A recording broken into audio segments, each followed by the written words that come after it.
Hello guys, তোমরা সবাই কেমন আছো? আমিও মোটামুটি আছি। তো আমার এই চ্যানেলটিতে তোমাদের সবাইকে স্বাগত জানাই। তোমরা আমার ভিডিওগুলো দেখো, আমার খুব ভালো লাগে। তো আমি যেটা নিয়ে আজকে তোমাদের সাথে আলোচনা করব, আমার তো বেবি হয়েছে, তোমরা সবাই জানো, মেয়ে হয়েছে। তো আমি না পেরে একজন মানুষ রেখেছি, ঠিক আছে? একটা রান্নার কাকিমা আর একটা হলো আরেকজন কাকিমা হলো বাসন মাজে আর ছুটকির জামা কাপড় ধোয়। কিন্তু জানো তো, আমি এই 1 মাস যে কাজ করিনি, রান্না করিনি, বাসন মাজিনি, তাতেও মানুষের মাথা ব্যথার সমস্যা।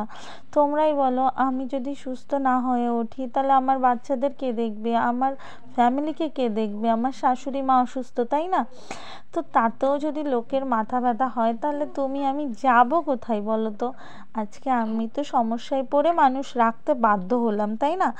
এমন তো না আমার বাড়িতে 12 মাস কাজের জন্য কাকিমাদের রাখা হয়, তা তো না।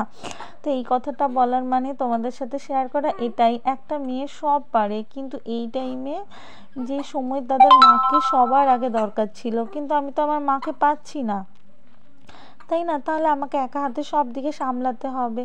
অতএব এই 1 মাস আমি বসে আছি, আর আমি তো আমার ফেসবুকে রিলস করতে ভালোবাসি, তাই জন্য নানা লোকে নানা কথা, কিন্তু বলো এগুলো কি শুনতে ভালো লাগে? তাই জন্য তোমাদের সাথে আলোচনা করছি। দেখো, এখন আমি একটু সুস্থ হয়ে উঠেছি, তাই জন্য আমি আবার আগের মতো ফিরে এসেছি আর সব কাজ করছি, তাই না? কিন্তু আমি যদি সুস্থ না হতাম তাহলে আমি কি করে সংসারে দুটো বাচ্চাকে সামলানো, মাকে দেখানো।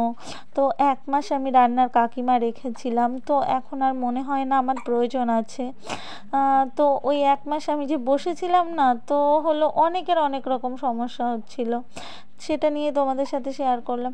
কিন্তু দেখো, আমি যদি সুস্থ না থাকি, আমি যদি ঠিক না থাকি, আমি জানি পৃথিবীতে মা না থাকলে সন্তানদের যে কি হয়। তো আমার মতে এই যে দেখো, আমি একা হাতে বাসন মাজছি, জামা কাপড়, তার মধ্যে আমাদের যে যে কাকিমা হলো জামা কাপড় ধোয়, সে আবার বিয়ে বাড়ি গেছে। দেখো, বারান্দায় আমি দোকান সামলাচ্ছি, বাসন মাজছি, জামা কাপড় ধুচ্ছি, বাচ্চাদের টাইম মতো খাওয়াচ্ছি, মাকে দেখছি, এত কিছু